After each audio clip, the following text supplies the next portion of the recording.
गाव रामतीर्थ भादवण हिरण्यकेशीच्या सुंदर कुशीत डौलदारपणे सुखाचा विसावा घेणारे गाव म्हणजे भादवण गाव. तसे तालुक्यातील लोकांच्या चांगलेच परिचयाचे, विविध सांस्कृतिक कलागुणांनी नटलेले गाव, अनेक दिग्गज समाजाला लाभलेले गाव. शाहीर आदरणीय मारुती केसरकर आणि भैरू मांडेकर यासारख्या प्रतिभावंतांची जन्मभूमी असणारे गाव. या प्रतिभावंतांनी तर 90च्या कालखंडात केवळ कोल्हापूर जिल्ह्यातच नाही तर जगाच्या पाठीवर आपल्या या मातृभूमीचे नाव उज्ज्वल केले. पॅरालिम्पिक स्पर्धेमध्ये या गावच्या भीमराव केसरकर या अवलियाने जलतरण स्पर्धेमध्ये भाग घेतला होता. असं हे रत्नांची खाण असणारे गाव भादवण. तर 5वे अखिल भारतीय नवोदितांचे साहित्य संमेलन भरवणारे गाव म्हणजे ही भादवणच.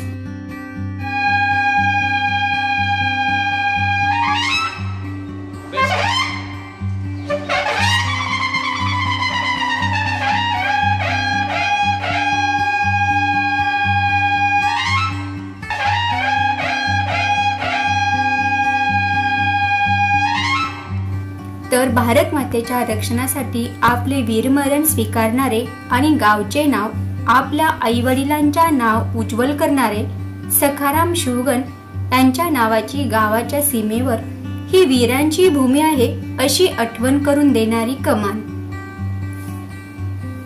राजकीय वाटचालीत ही या गावची बरोबरी कोणी करू शकेल असे वाटत नाही. तालुक्याच्या आणि जिल्ह्याच्या राजकारणात जास्त विचार केला जात असेल तर तो याच गावचा. असे असले तरी गावच्या लोकांच्या मनात प्रत्येकाबद्दल एक प्रेमळ आत्मीयता आहे. गावच्या भल्यासाठी एखादे काम करायचे असेल तर अनेक हेवे दावे विसरून सर्वजण एकत्र येतात. ही या गावची खासियतच आहे.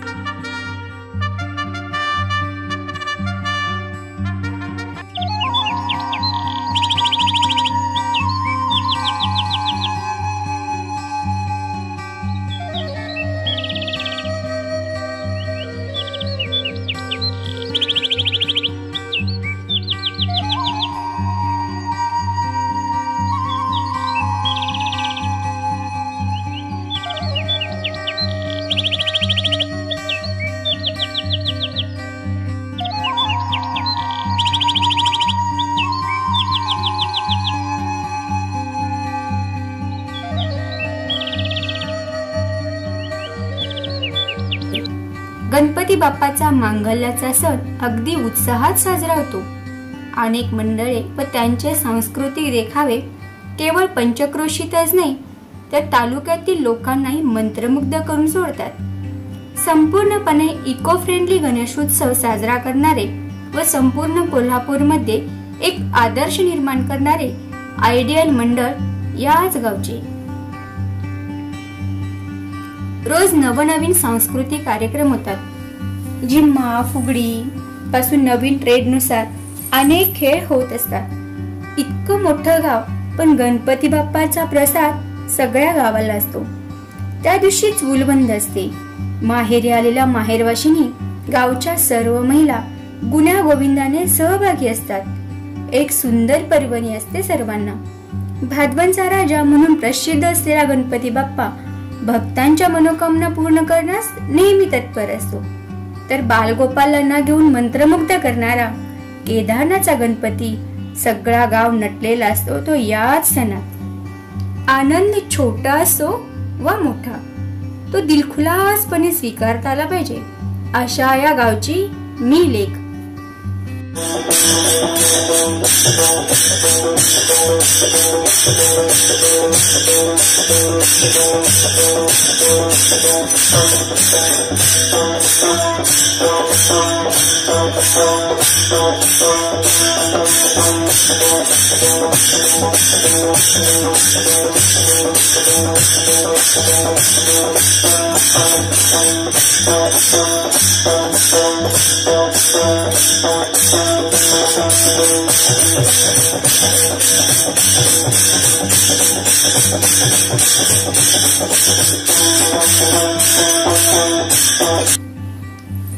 जशी जन्म देणारी आई जेवढी ओढ लावते तिच्या लेकरांना अगदी अशीच ओढ लावते माझा गाव.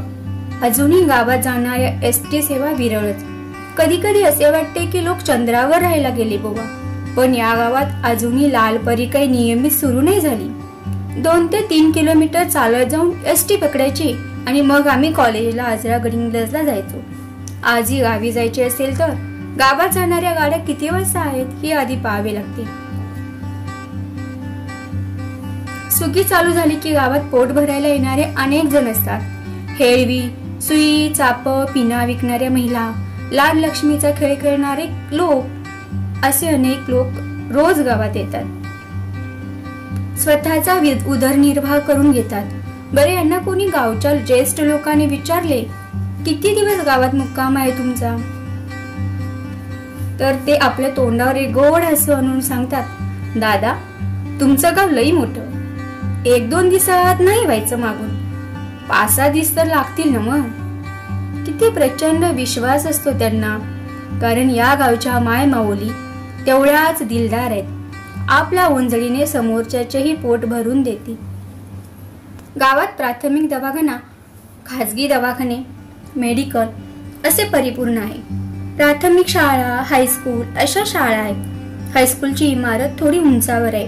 तिथून सकाळी येणाऱ्या रवी भास्करांची मनमोहक अदा म्हणजे हिरव्यागार वसुंधरेला सजवलेला सोनेरी रंगाचा रेशमी शालू जणू. गावच्या आजूबाजूला असणारे छोट्या छोट्या खेड्यातून मुलं मुले हायस्कूलचे शिक्षण घ्यायला पायपीट करत येत असत. तेव्हा दळणवळणाची साधनेही अपुरी, पण शिक्षणाची ओढ अधिक होती. नदी, नाले, छोटे ओढे पार करून ज्यांनी ज्यांनी शिक्षण घेतले आहे त्यांना खरंच आजच्या मुलांनी एक दंडवत नक्की घालावा असे मला वाटते.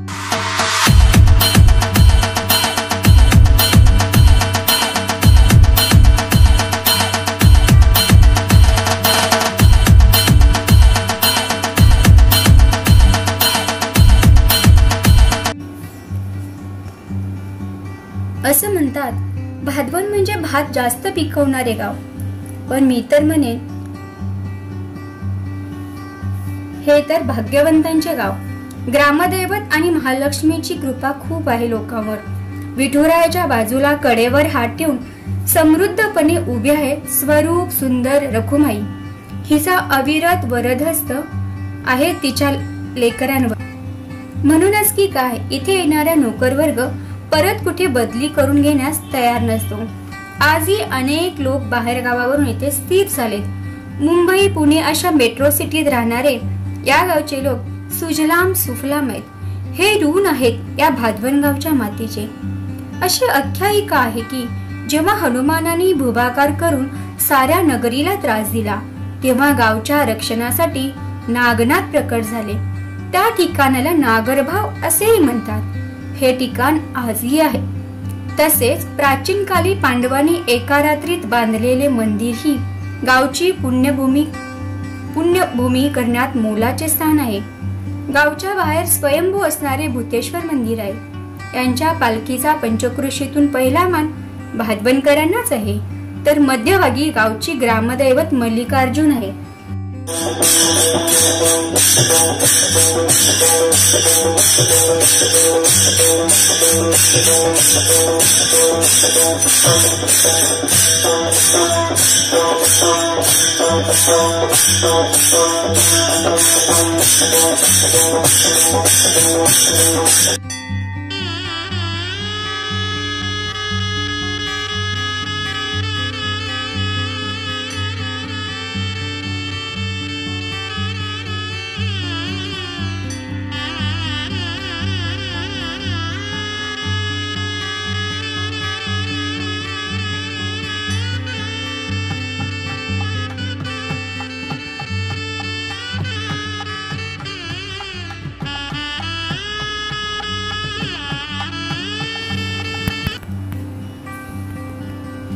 आई हिरण्यकेशीचे निर्मळ पाणी या गावाला 12 महिने लाभले.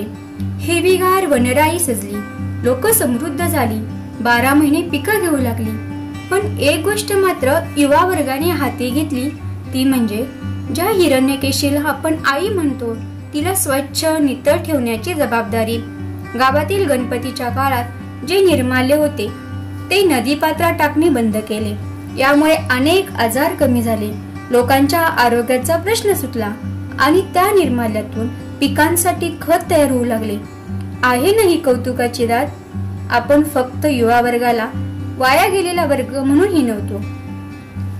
खरंच हे वाचून किंवा प्रत्यक्ष बघून असे वाटते की ही आयडियल आदर्श भादवनगावच्या लेकरांनी समाजापुढे ठेवला.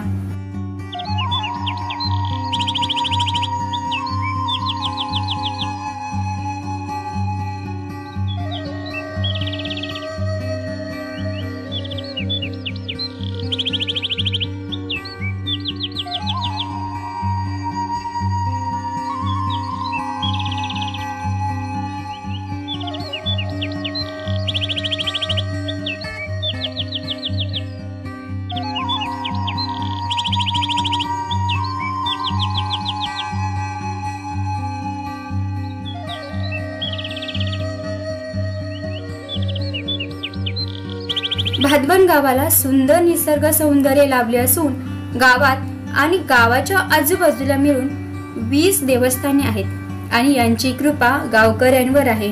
सुंदर निळाईला हिरवीगार झाडांची किनार लावली आहे आणि हिरव्यागार झाडांच्या मध्ये मध्ये छोट्या छोट्या वाड्या बसल्या आहेत. दक्षिणेला हिरण्यकेशी तर पूर्वेला रामेश्वर बसलेले आहे.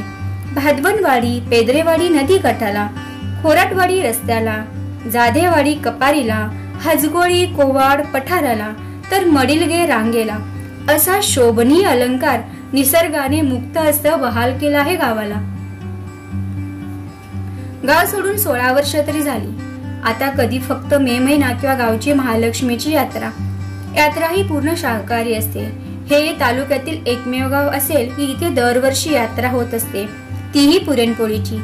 याच यात्रेचा तोरा काही वेगळाच असतो म्हणून काय ते जाणं होतं आमचं. पण या काळात ही खूप आनंद घेता येतो. यात्रेला बहुतेक पाहुणे येतात, भेट होते म्हणून जायचं. मग शेजारच्या वहिनी साहेब मात्र आवर्जून प्रेमाने हाक मारतात, ताईसाब कवा आलासा? हाय काय बरं, किती दिवस रजा? खरं सांगू, या शब्दात प्रेम आहे, आपुलकी आहे, आपलेपणाची अनिवार्य ओढ आहे. विकत आणलेले शब्द नाहीत. नाते नातही. हे नातं रक्तापलीकडे आहे, मातीशी आणि हृदयाशी घट्ट धरून राहिलेलं.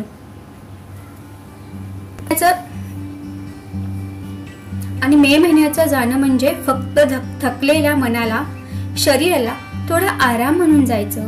आईचं वहिनीचं गोड कौतुक करून घेता येतं आणि वर्षभरासाठी एक असीम ऊर्जा स्वतःमध्ये भरून घेता येते. ही ऊर्जा मायेची, प्रेमाची, संकटांना सामोरं जाण्याच्या दृढ विश्वासाची. आता असणारे आपल्यावरील कोविड-19 हे संकट त्यामुळे गावी जाता आले नाही. आठवणीतील गाव आणि न संपणाऱ्या गावच्या आठवणी आज संवेदना फाउंडेशनमुळे लिहिण्याचे भाग्य मिळाले. कदाचित या ओळी त्या जन्मभूमीच्या सेवेसाठी असाव्यात. एक आठवण म्हणून श्रीहरीकडे एकच मागणी, माझ्या करांना गावच्या मातीची सेवा करण्याचे भाग्य दे. या मातीचे ऋण प्रत्येक क्षणी आठवू दे.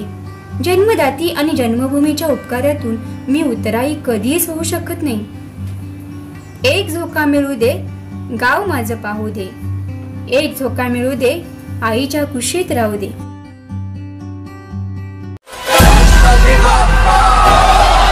त्याने गोड हसूनी मोठा आशीर्वाद दिला. चला चला करूया नमन गणरायाला. त्याच्या आशीर्वादाने करू सुरुवात शुभ कार्याला.